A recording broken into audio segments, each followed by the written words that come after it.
ಅಕ್ಕಪಕ್ಕದ ಮನೆಗಳ ನಡುವೆ ಬೆಕ್ಕುಗಳ ವಿಚಾರಕ್ಕೆ ಸಂಬಂಧಿಸಿದಂತೆ ನಡೆದ ಗಲಾಟೆ ಇದೀಗ ಪೊಲೀಸ್ ಠಾಣೆಯ ಮೆಟ್ಟಿಲೇರಿದ ಘಟನೆ ಶೇಷಾದ್ರಿಪುರದಲ್ಲಿ ನಡೆದಿದೆ. ಒಂದು ಮನೆಯ ಹೆಣ್ಣು ಬೆಕ್ಕು ಹಾಗೂ ಪಕ್ಕದ ಮನೆಯ ಗಂಡು ಬೆಕ್ಕಿನ ನಡುವಿನ ಸಂಪರ್ಕದಿಂದ 4 ಮರಿಗಳು ಜನಿಸಿದ್ದು, ಈ ವಿಚಾರವೇ 2 ಕುಟುಂಬಗಳ ನಡುವೆ ವಿವಾದಕ್ಕೆ ಕಾರಣವಾಗಿದೆ. ತಮ್ಮ ಮನೆಯ ಹೆಣ್ಣು ಬೆಕ್ಕಿನ ಜೊತೆ 4 ಮರಿಗಳು ಮನೆಗೆ ಸೇರಿರುವುದನ್ನು ಕಂಡ ಮಾಲೀಕರು ಪಕ್ಕದ ಮನೆಯವರೊಂದಿಗೆ ಜಗಳಕ್ಕಿಳಿದಿದ್ದಾರೆ.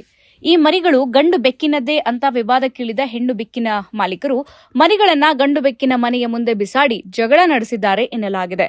ವಿವಾದದ ವೇಳೆ ಗಂಭೀರ ಆರೋಪಗಳು ಕೇಳಿ ಬಂದಿದ್ದು, ಹೆಣ್ಣು ಬೆಕ್ಕಿನ ಮನೆಯವರು ಆಕ್ರೋಶದಿಂದ ನಿಮ್ಮ ಮಕ್ಕಳಿಗೆ ಆಸಿಡ್ ಹಾಕ್ತೀನಿ ಅಂತ ಅತಿರೇಕದ ಮಾತನಾಡಿರುವುದೆಂದು ಪಕ್ಕದ ಮನೆಯವರು ಆರೋಪಿಸಿದ್ದಾರೆ. ಈ ಗಲಾಟೆಯ ನಡುವಿನ ಮರಿಗಳು ತಾಯಿಯಿಂದ ದೂರವಾಗಿ ದಿಕ್ಕಾಪಾಲಾಗಿದ್ದು, ತಾಯಿ ಬೆಕ್ಕು ತನ್ನ ಮರಿಗಳನ್ನ ಹುಡುಕುತ್ತಾ ನರಳ್ತಾ ಇದೆ.